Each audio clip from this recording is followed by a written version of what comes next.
Welcome in फार्मापीडिया। हम pharmacology का lecture number 37 पढ़ रहे थे। अपना जो टॉपिक था उसका नाम था जनरल फार्माकोलॉजी। जनरल फार्माकोलॉजी के ऊपर 2 पार्ट आ चुके हैं। पार्ट फर्स्ट के अंदर हमने रूट ऑफ एडमिनिस्ट्रेशन पढ़ा था और पार्ट 2 के अंदर हमने जनरल टर्मिनोलॉजी देखी थी फार्माकोलॉजी के बारे में, जैसे कि फार्माकोलॉजी क्या होती है, pharmacokinetics, pharmacodynamic, toxicology, orphan drug पढ़ी थी, प्रो ड्रग के बारे में पढ़ा था। आज हम पार्ट 3 पढ़ेंगे। इसके अंदर हम फार्माकोकाइनेटिक्स के बारे में पढ़ेंगे। आज के वीडियो के अंदर हम फार्माकोकाइनेटिक्स के बारे में पढ़ेंगे। तो मैं अपने पार्ट 2 में बता चुका हूँ फार्माकोकाइनेटिक्स के बारे में।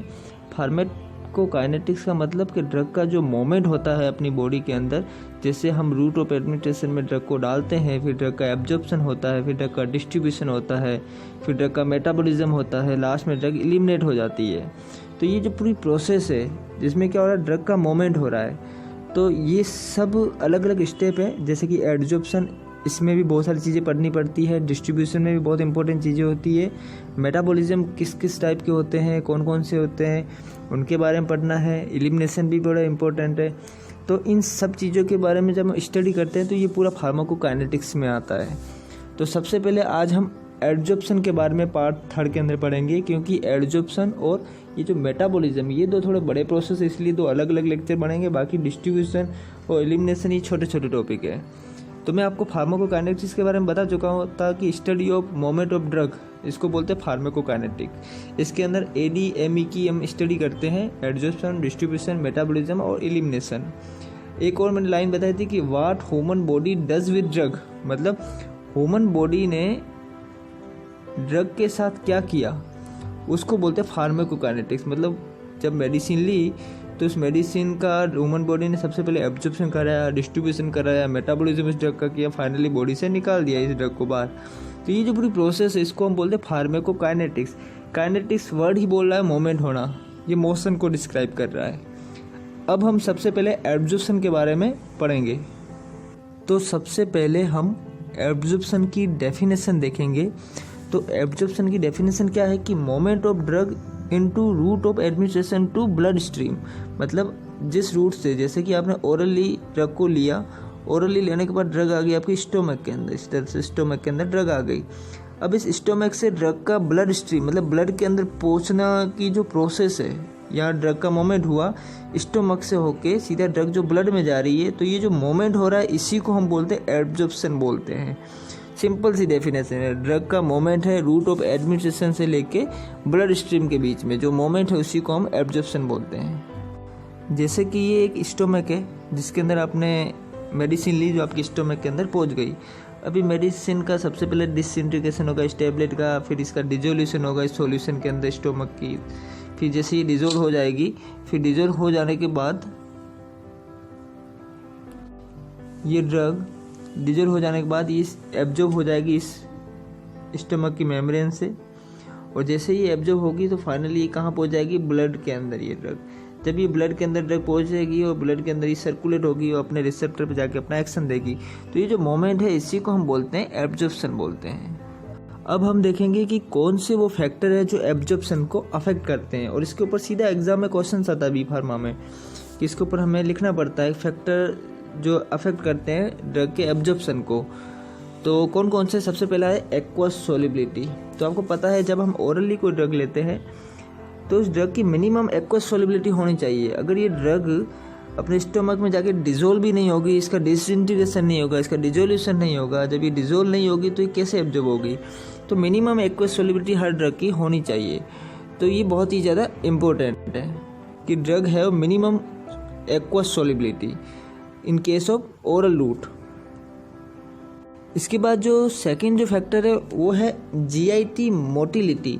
मतलब आपको पता है अपनी GIT जो पूरा सिस्टम है जिसके अंदर स्टोमक, इंटेस्टाइन सब कुछ ये सिस्टम आ जाता है, तो इसके अंदर एक मोटिलिटी रहती है। इसी वजह से क्या, ये जो फूड है जो हम खाते हैं वो हमेशा आगे प्रोसेस करता है। वो अपने स्टोमक से लेके अपने स्मॉल इंटेस्टाइन से लार्ज इंटेस्टाइन में जाता है, फिर फाइनल जाके वो फीकल मटेरियल के फॉर्म में निकल जाता है। आपको पता है जो हम खाना खाते हैं।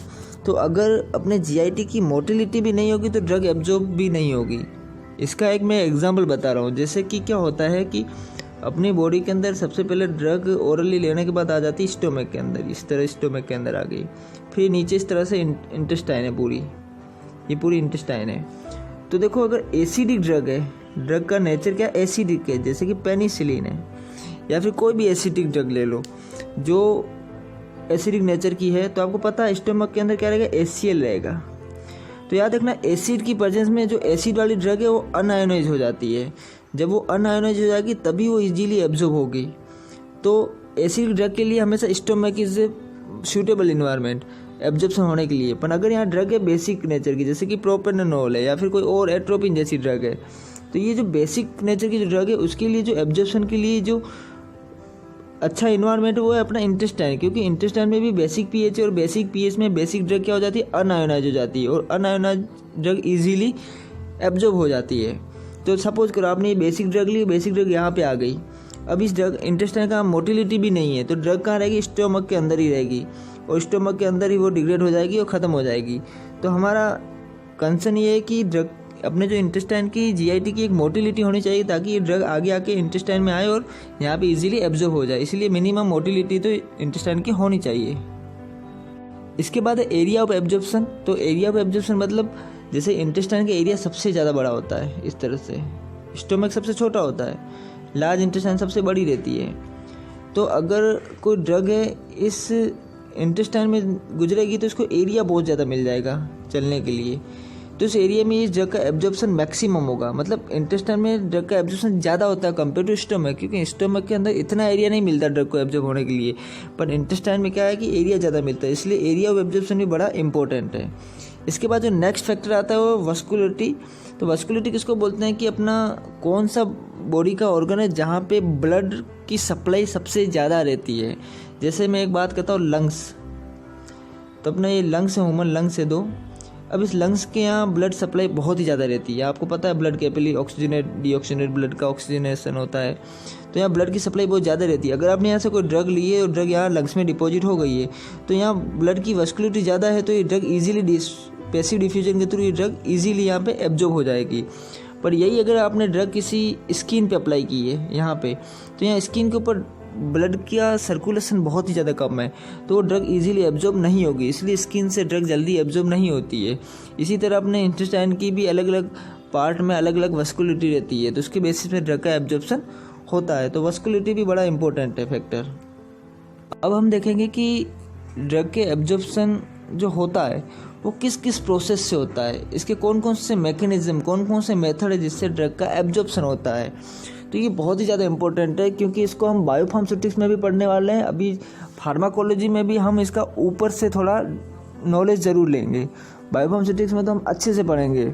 तो इसमें सबसे पहला जो मैकेनिज्म है वो ड्रग ऑफ एब्जॉर्प्शन का, वो है पैसिव डिफ्यूजन। पैसिव डिफ्यूजन क्या है ये भी हम देखेंगे अभी, बट अभी आप इसका नाम याद रखो। 90% जितनी भी ड्रग हो सारी पैसिव डिफ्यूजन से ही एब्जॉर्ब होती है। इसके बाद जो दूसरा मेथड है वो है पोर ट्रांसफ़र। तो ये जो पोर ट्रांसफ़र है इसी को हम फिल्ट्रेशन भी बोलते हैं, तो ये भी आपको याद रखना है, ये भी क्या है, फिल्ट्रेशन मेथड है। अब थर्ड जो मेथड है जो ड्रग का एब्जॉर्प्शन का, वो है कैरियर मीडिएट ट्रांसफ़र। इसमें कैरियर रहेगा, उसकी हेल्प से ड्रग का एब्जॉर्प्शन होगा। ये सब अभी हम 1 बाय 1 करके अच्छे से देखेंगे। तो कैरियर मीडिएट में 2 टाइप के ड्रग एब्जॉर्प्शन के मैकेनिज्म है, एक है फैसिलिटेटेड डिफ्यूजन, दूसरा है एक्टिव ट्रांसपोर्ट। ये दोनों ही ज़्यादा इंपॉर्टेंट है, दोनों ही किस में आते हैं, कैरियर मीडिएट में आते हैं। तीसरा जो मेथड है वो है आयन पेयर ट्रांसफर और चौथा है एंडोसाइटोसिस। अब इस एंडोसाइटोसिस के अंदर भी पिनोसाइटोसिस और फेगोसाइटोसिस आता है, वो सब हम आगे अभी देखने वाले हैं। तो आपको पूछे कि मैकेनिज्म ऑफ ड्रग एब्जॉर्प्शन कौन कौन से हैं, तो सबसे पहले है पैसिव डिफ्यूजन, फिर आता है पोर ट्रांसफर, फिर आता है कैरियर मीडिएट जिसके अंदर फैसिलिटेटेड और एक्टिव ट्रांसपोर्ट, फिर आता है आयन ट्रांसपोर्ट, फिर आता है एंडोसाइटोसिस। तो ये सबसे पहले आप इसके नाम याद रख लो। इन मैकेनिज्म से अपने बॉडी के अंदर ड्रग का एब्जॉर्प्शन होता है। सबसे पहले हम देखेंगे पैसिव डिफ्यूजन के बारे में कि ड्रग का जो एब्जॉर्प्शन होता है वो पैसिव डिफ्यूजन से कैसे होता है। बड़ा सिंपल मेथड है ड्रग एब्जॉर्प्शन का। इसमें क्या होता है कि अपने अंदर जो ड्रग होती है उसका एब्जॉर्प्शन हो जाता है हाई कंसंट्रेशन से लो कंसंट्रेशन की ओर। अब हुआ क्या कि अपने स्टोमक में हमने ड्रग ली, अभी ड्रग आ गई स्टोमक के अंदर, तो यहाँ ड्रग मैक्सिमम कंसंट्रेशन का ड्रग की स्टोमक के अंदर है। और यहाँ ब्लड है, यहाँ ब्लड चल रहा है, ब्लड कैपिलरीज है, तो यहाँ पे ब्लड का कंसंट्रेशन अभी 0 है और ब्लड ये कंटिन्यू फ्लो कर रहा है। तो यहाँ पे कंसंट्रेशन ड्रग की ज़्यादा है, तो ड्रग क्या डायरेक्टली इस मेम्ब्रेन को क्रॉस करके हाई कंसंट्रेशन से लो कंसंट्रेशन की ओर ड्रग अपने आप चली जाएगी। तो यहाँ हमेशा कंसंट्रेशन ज़्यादा रहती है, यहाँ पे हमेशा कंसंट्रेशन क्या रहती है, 0 रहती है, क्योंकि ये ब्लड फ्लो कर रहा है। जैसे ड्रग यहाँ पहुँची तो आगे ब्लड इसको मूव करेगा, तो यहाँ कंसंट्रेशन हमेशा क्या रहती है, 0 रहती है। इसी को हम बोलते हैं सिंक कंडीशन बोलते हैं। तो आपको याद रखना है कि 90% जितनी भी ड्रग रहती है उन सब का जो एब्जॉर्प्शन होता है वो पैसिव डिफ्यूजन के थ्रू होता है। सिंपल सा मेथड है। इसमें क्या होता है, ड्रग का मोमेंट होता है हाई कंसंट्रेशन से लो कंसंट्रेशन की ओर मोमेंट होता है ड्रग का। आप इस डायग्राम से समझ सकते हो, जैसे ये ड्रग है, इसकी कंसंट्रेशन अपने इंटेस्टाइन में ज़्यादा है या अपने स्टमक में ज़्यादा है, बट ये ब्लड हिस्ट्री में यहाँ पे ब्लड चल रहा है, यहाँ ड्रग की कंसंट्रेशन कम है। तो ये ड्रग डायरेक्टली मेम्ब्रेन से यहाँ से सीधा ट्रांसफ़र हो जाएगी, ड्रग यहाँ पे पहुँच जाएगी, क्योंकि ये पैसिव डिफ्यूजन कंसंट्रेशन ग्रेडियंट पे डिपेंड करता है। जहाँ कंसंट्रेशन ग्रेडियंट ज़्यादा रहेगा वहाँ पैसिव डिफ्यूजन फास्ट रहेगा। सपोज करो यहाँ पे अगर ड्रग 0 है और यहाँ पे ड्रग का अमाउंट माना कि यहाँ 10 mg है, यहाँ 0 mg है, तो ड्रग हमेशा यहाँ मूव करेगी। फिर यहाँ बोलूँ मैं 100 mg यहाँ ड्रग है और यहाँ पे अभी भी 0 है, तो यहाँ जो पैसिव डिफ्यूजन होगा 100 डिग्री वाला जो यहाँ पे कंसंट्रेशन ग्रेडियंट क्या ज़्यादा है, तो ड्रग ज़्यादा डिफ्यूजन होगी यहाँ पे। अब एग्जाम में क्वेश्चन आता है कि ये जो पैसिव डिफ्यूजन ये किस लॉ के बेसिस पे काम करता है, तो फिक्स लॉ के बेसिस पे काम करता है। ये सब हम बायोइन्फॉर्मेटिक्स में देखेंगे, बट अभी आपको याद रखना है फिक्स लॉ क्या बोलता है। यहाँ गैस लिखा हो, यहाँ आप बोलो ड्रग का एब्जॉर्प्शन है, यहाँ लिखा ड्रग का एब्जॉर्प्शन डिपेंड करता है, एक तो डिफ्यूजन कांस्टेंट पे डिपेंड करता है, दूसरा ये कंसंट्रेशन ग्रेडियंट पे डिपेंड करता है। एक कंसंट्रेशन आपकी जीआईटी के अंदर कितनी है, दूसरी कंसंट्रेशन अपने ब्लड में कितनी है। तो ब्लड में हमेशा कंसंट्रेशन इसकी 0 रहेगी, जीआईटी में मैक्सिमम रहेगी, तो ये कंसंट्रेशन ग्रेडियंट पे डिपेंड करेगा। इसके बाद ये एरिया पे डिपेंड करता है। अगर एरिया ज़्यादा रहेगा, जैसे इंटेस्टाइन है, तो वहाँ पर ड्रग का एब्जॉर्प्शन या ड्रग का डिफ्यूजन ज़्यादा होगा। और या नीचे क्या है, यहाँ थिकनेस है, तो अगर आपकी जो स्टोमक की मेम्ब्रेन की थिकनेस ज़्यादा है, इंटेस्टाइन की थिकनेस थोड़ी कम है, तो यहाँ से यहाँ ड्रग को पास होने में टाइम ज़्यादा लगेगा कंपेयर टू इनके केस में। तो मतलब जहाँ थिकनेस कम रहेगी तो वहाँ ड्रग का एब्जॉर्प्शन हाई रहेगा, जहाँ थिकनेस ज़्यादा रहेगी वहाँ ड्रग का एब्जॉर्प्शन कम रहेगा, जहाँ पे एरिया ज़्यादा रहेगा वहाँ ड्रग का एब्जॉर्प्शन ज़्यादा रहेगा। तो इस तरह से ये एक फिक्स लॉ है, वो हम देखेंगे बायोइन्फॉर्मेटिक्स में। अभी आपको पता होना चाहिए पैसिव डिफ्यूजन किस पे डिपेंड करता है, फिक्स लॉ के बेसिस पे काम करता है, ऐसे याद रखना है। सेकंड जो अपना एब्जॉर्प्शन का मेथड है, मैकेनिज्म है, वो है पोर ट्रांसफ़र। इसी को ही हम फिल्ट्रेशन बोलते हैं। वो होता क्या है कि अपने मेम्ब्रेन में छोटे छोटे से पोर्स रहते हैं, तो बहुत सारे जो छोटे छोटे जो 100 डाल्टन से भी कम साइज़ के जो मॉलिक्यूल या जो ड्रग एपीआई रहते हैं, वो ड्रग डायरेक्टली कहाँ इस पोर के थ्रू ही ट्रांसफ़र हो जाते हैं। मतलब ये पैसिव डिफ्यूजन से नहीं होते, डायरेक्टली छोटे छोटे पोर से निकल जाते हैं। इसका एग्जांपल है अपने बॉडी में यूरिया का एब्जॉर्प्शन है, बहुत सारी शुगर है, या फिर आप वाटर मान लो, अपने बॉडी में जो वाटर हम पीते हैं वो उसका जो एब्जॉर्प्शन होता है वो छोटे छोटे पोर से हो जाता है। मतलब ऐसे मॉलिक्यूल जिनका जो वेट है वो 100 डाल्टन से कम रहता है, वो डायरेक्टली पोर के थ्रू ही ट्रांसफ़र होते हैं। अब यहाँ कौन सा जो फोर्स है जो जिसकी वजह से ये पोर ट्रांसफ़र होता है, तो आपको याद रखना ऑस्मोटिक प्रेशर, दूसरा है हाइड्रोस्टैटिक प्रेशर। तो इन दोनों प्रेशर की बेसिस पे ही पोर ट्रांसफ़र होता है। अगर यहाँ पे ऑटमॉस्फेरिक प्रेशर ज़्यादा है इंटेस्टाइन के उस साइड, तो ये ड्रग इजीली एब्जॉर्ब हो जाएगी। बट अगर यहाँ पे ऑस्मोटिक प्रेशर कम है और यहाँ पे ऑस्मोटिक प्रेशर ज़्यादा है, तो पोर ट्रांसफ़र से ड्रग डायरेक्टली एब्जॉर्ब नहीं होगी। तो ये सिंपल से मैकेनिज्म है, सारे बायोइन्फॉर्मेटिक्स में अच्छे से देखेंगे, एग्जाम्पल भी लेंगे। अभी याद रखना है ग्लूकोज नहीं, शुगर है, या फिर आपका ये यूरिया है या वाटर है, ये सब पोर ट्रांसपोर्ट से ही एब्जॉर्प्शन होता है इनका। थर्ड जो अपना ट्रांसपोर्ट होती है ड्रग, या ड्रग का एब्जॉर्प्शन होता है, वो है कैरियर मीडिएट ट्रांसफ़र। अब कैरियर मीडियम क्या रहेगा कि अपना इंटेस्टाइन या फिर अपने जीआईटी की मेम्ब्रेन है, वहाँ पे इस टाइप के छोटे छोटे प्रोटीन के कैरियर लगे रहेंगे। इस कैरियर की हेल्प से इस ड्रग का एब्जॉर्प्शन होगा। अब ये भी दो टाइप के है कि फैसिलिटेटेड डिफ्यूजन। अब फैसिलिटेटेड डिफ्यूजन क्या होगा कि जैसे यहाँ प्रोटीन का एक कैरियर है, यहाँ कोई प्रोटीन है, वो हेल्प कर रहा है इस ड्रग का एब्जॉर्प्शन करने में, पर ये जो ड्रग एब्जॉर्ब हो रही है हाई कंसंट्रेशन से लो कंसंट्रेशन की ओर हो रही है। मतलब हाई से लो की ओर हो रही है तो यहाँ पे कोई एनर्जी रिक्वायरमेंट नहीं रहेगी, बट हाँ ये प्रोटीन हेल्प कर रहा है इसको एब्जॉर्प्शन होने में। जैसे बहुत सारे अमीनो एसिड्स है हम खाने में खाते हैं, वो डायरेक्ट अमीनो एसिड क्या करते हैं, high concentration to low concentration की ओर जाते हैं। बड़े अमाइन के बड़े बड़े प्रोटीन्स जैसे उनकी हेल्प से इनका क्या होता है, ट्रांसफ़र होता है। तो ये क्या हो गया, फैसिलेटेड, मतलब ये क्या है, करियर क्या कर रहा है, फैसिलेट कर रहा है, मतलब ये एनर्जी चार्ज नहीं कर रहा है, ये बस हेल्प कर रहा है इसका हाई कंसनट्रेशन से लो कंसनट्रेशन की ओर ट्रांसफ़र करने में। देखो फैसिलेटेड डिफ्यूजन और एक सिंपल जो पैसिव डिफ्यूजन, इन दोनों में डिफरेंस है। पैसिव डिफ्यूजन हाई कंसनट्रेशन से लो कंसनट्रेशन विदाउट किसी करियर से ही ट्रांसफ़र हो जाती है, बट फैसिलेटेड में क्या एक करियर रहेगा, करियर में कोई भी प्रोटीन्स हो सकता है। अब हम देखेंगे एक्टिव ट्रांसपोर्ट के बारे में। एक्टिव ट्रांसपोर्ट में भी ऐसा ही सिस्टम रहता है, एक आपको यहाँ पे करियर मिलेगा, जो प्रोटीन है वो प्रोटीन हमेशा इस ड्रग का ट्रांसफ़र कराएगा, बट एक एनर्जी रिक्वायरमेंट रहेगी। यहाँ पे जो ड्रग ट्रांसफ़र होती है वो low concentration to high concentration की ओर हो रही है, मतलब अपोजिट डायरेक्शन में हो रही है। ब्लड के अंदर ज़्यादा कंसनट्रेशन है कंपेयर टू यहाँ पे, जैसे ग्लूकोज है, हम ग्लूकोज खाना खाते हैं पर ब्लड में ग्लूकोज ज़्यादा रहता है, तो low concentration to high concentration की ओर ड्रग जा रही है तो यहाँ पे एनर्जी लगेगी। तो एनर्जी जो लगेगी वो किस फॉर्म में लगेगी, एटीपी के फॉर्म में। अगर कोई करियर किसी ड्रग का या किसी चीज़ का ट्रांसफ़र करने में एनर्जी कंज्यूम करता है एटीपी की फॉर्म में, उसको हम बोलते हैं एक्टिव ट्रांसपोर्ट बोलते हैं। तो ये भी दो टाइप के होते हैं, तो सिम्पोर्ट होता है, एक एंटीपोर्ट होता है। जब दो मॉलिक्यूल एक ही डायरेक्शन में ट्रांसफ़र कर रहे हैं, जैसे दो ग्लूकोज के मॉलिक्यूल, तो उसको बोलते हैं सिम्पोर्ट बोलते हैं। पर अगर एक ऐसा रहता है सिस्टम की सोडियम है, वो कुछ ये ट्रांसपोर्ट सिस्टम है, सोडियम है वो बाहर की ओर आ रहा है और यहाँ पे हाइड्रोजन अंदर की ओर आ रहा है। सोडियम हाइड्रोजन पंप आपने देखा होगा, जब मैंने आपको एसिड का जो चैप्टर पढ़ाया था अल्सर का, वहाँ पे मैंने बताया था। तो यहाँ सोडियम या पोटेशियम यहाँ बाहर आता है और H+ अंदर जाता है, इस टाइप का सिस्टम था। तो ये एक दूसरे के अपोजिट डायरेक्शन में जा रहा है, इसको एंटीपोड बोलते हैं।